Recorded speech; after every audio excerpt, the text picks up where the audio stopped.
महादेव गुरुदेव के चरणों में साष्टांग दंडवत प्रणाम।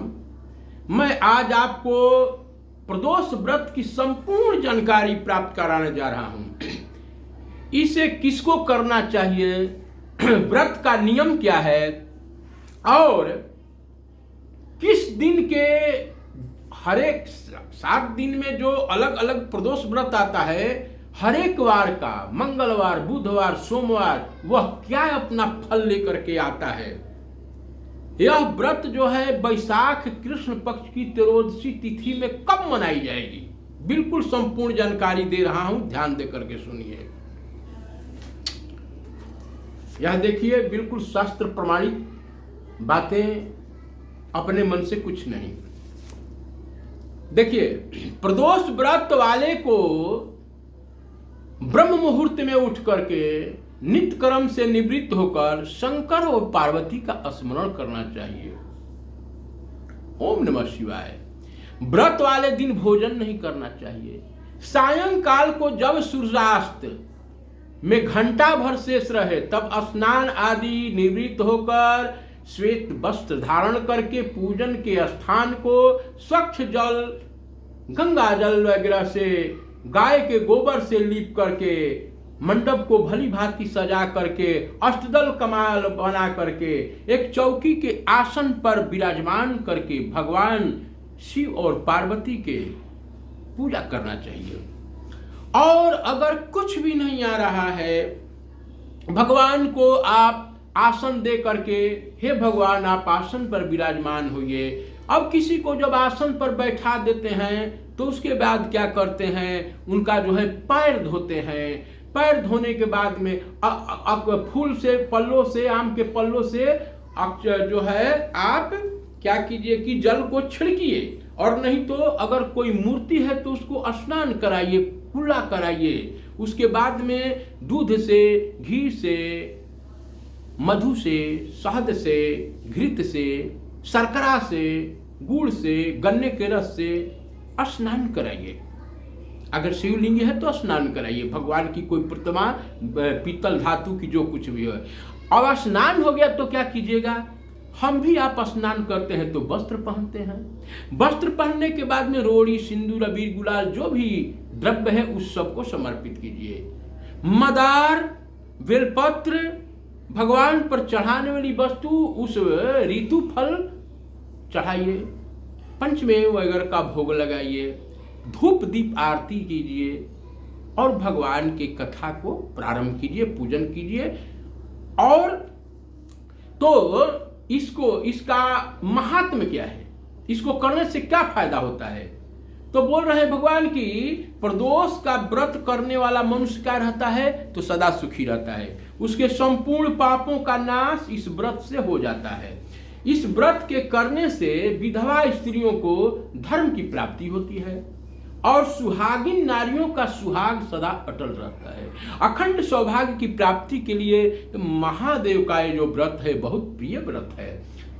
जो जेल में है, बंदी है, कारागार से छूट जाता है। जो स्त्री, अब देखिए यहां पर एक बात आ गया, जो स्त्री जिस कामना इच्छा को लेकर के इस व्रत को करती है उस इच्छा को देवाधिदेव महादेव पूर्ति करते हैं। सूत जी कहते हैं कि त्रयोदशी का व्रत करने वाले को 100 गोदान का फल प्राप्त होता है।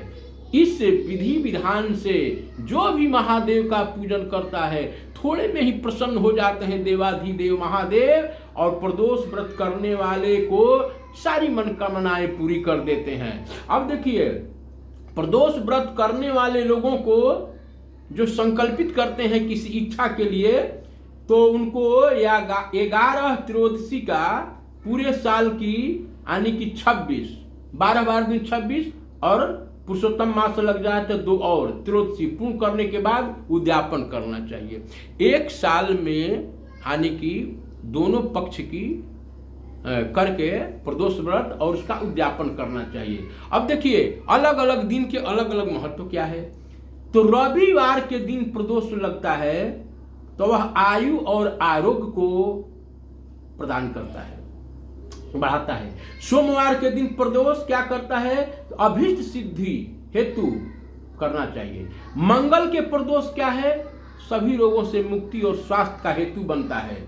बुध, देखिए इस बार जो है बुध दिन को प्रदोष लग रहा है, तो सर्व कामना सिद्धि के लिए जो भी कामना मन में इच्छा हो उसके लिए बुध का प्रदोष व्रत करें। बृहस्पति प्रदोष शत्रु विनाश के लिए बृहस्पति का प्रदोष करें। शुक्र प्रदोष सौभाग्य को देने वाला है और स्त्री की समृद्धि के लिए शुक्र प्रदोष करें। शनि प्रदोष पद प्राप्ति और शनि प्रदोष के व्रत को शनि की शांति को होता है।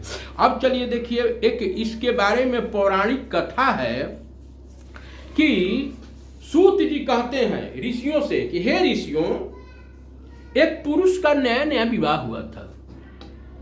उसकी पत्नी जो है चली गई थी अपना मायके। जब मायके चली गई थी पत्नी, तो वो गया निभाने के लिए, लेने के लिए चला गया ससुराल। तो ससुराल में लोग बोले कि बुधवार को हम बेटी विदाई नहीं करेंगे। टोला महला इष्ट बंधु उसके घर के सभी लड़के और लड़की कहने लगे कि नहीं, बुधवार के हम लोगों को नहीं विदाई किया जाता है। वह जिद में आकर के कहा कि नहीं, हम विदाई जो है अभी लेकर के जाएंगे। वो तो चला गया। अब रास्ते में घटना ऐसी घटती है, महादेव कुपित हो जाते हैं। एक ऐसी घटना घटती है उस दिन कि वो रास्ते में जब प्यास लगती है औरत को, तो वह पुरुष जो है जल लाने के लिए जाता है। बैलगाड़ी पर पहले परंपराएं थी, बैलगाड़ी पर चढ़ के लोग जाते थे।